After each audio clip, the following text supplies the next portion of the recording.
here today with the Mary Beth Arnall. There you go. And today we got the world's lightest running shoe. The lightest. As in, when it comes to actual road running shoes, not spikes and all that, they don't count. The world's lightest shoe. So, we've got a pair for you, and you're gonna test it out. Can you handle that? Yeah. I'm excited, clearly. They're over there.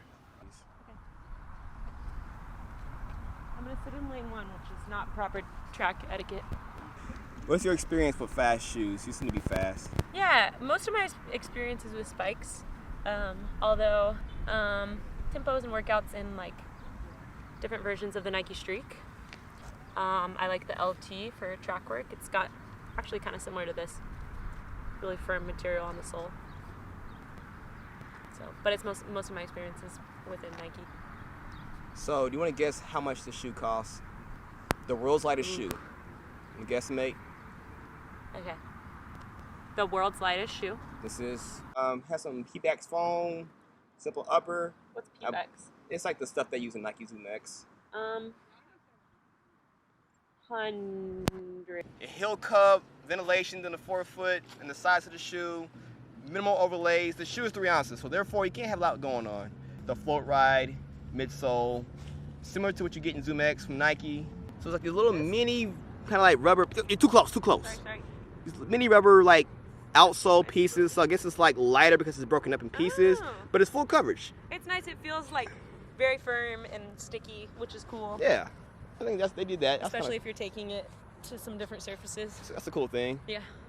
All right, so as she's warming up, I'm gonna get my camera set up and we're gonna see her first impressions on this shoe. Now, shoes are so expensive, guys, and I find it very hard to think that any shoe's worth 250 bucks. I know the Nike Vaporfly is 250. I know a lot of those other shoes are getting close to that price, to the 180, 200 range, but 250 for the world's lightest shoe.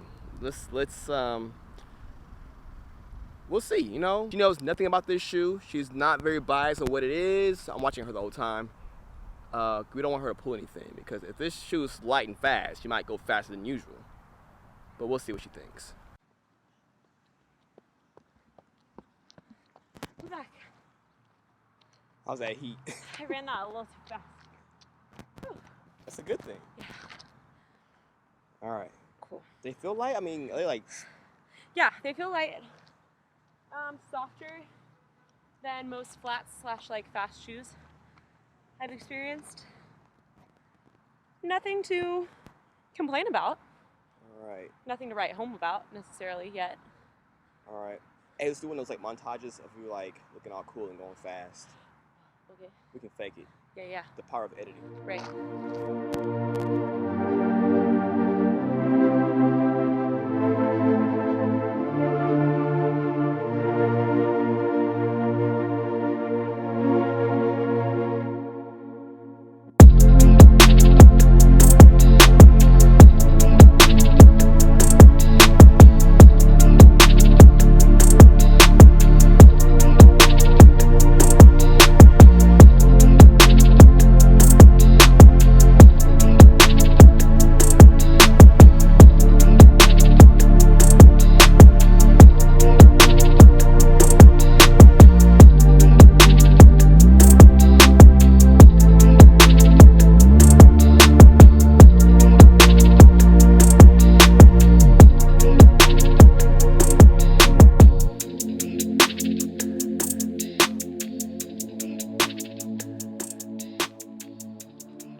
How was it?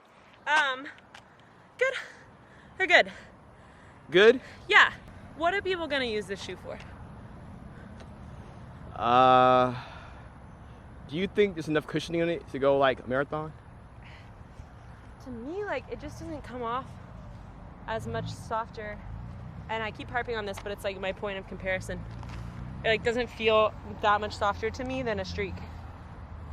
You know, maybe like you would notice it if you were running on it for a long time.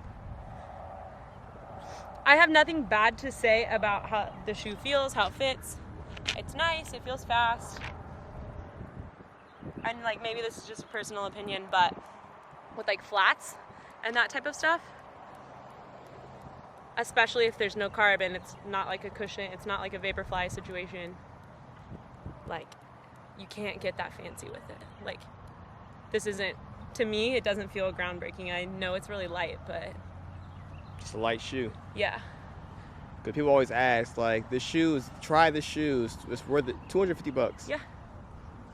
So you almost saying you can almost get this similar feel for like a third of the price in some cases. I would say so. Some very similar feel. I mean, something cheaper is gonna be like an ounce heavier.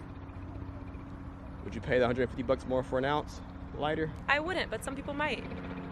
Yeah. So I wouldn't. I'm hesitant to be like, no, this is ridiculous. Because for me, like, it's just not, that's not worth it. A shoe's not gonna, an ounce isn't gonna make you faster. You have any tips on how they can get faster? Work Oh. hard. You can't just buy a shoe? You can't. You can't just get a carbon plate and put it in there and go, yeah? No. No. When you like think that you're getting a benefit, so The placebo effect. placebo effect. Maybe that, you know, maybe it's a little placebo effect. And like if that enhances your performance, it enhances your performance. Maybe. Woo, it's bright. I can't even see anything. I probably look like a ghost. Nah, you were good. You're nice and toasty with your tan. Good. See, I think that actually wearing white offsets it. Maybe. Otherwise, I'm like the lightest thing in the frame. Basically what we're saying is the shoe's light. It really is. It's if you like a light shoe, it's the lightest as they come. There's nothing wrong with this shoe. Nothing wrong with it. I just find it hard to say that it's worth $250. I'll be honest, I'm a little disappointed.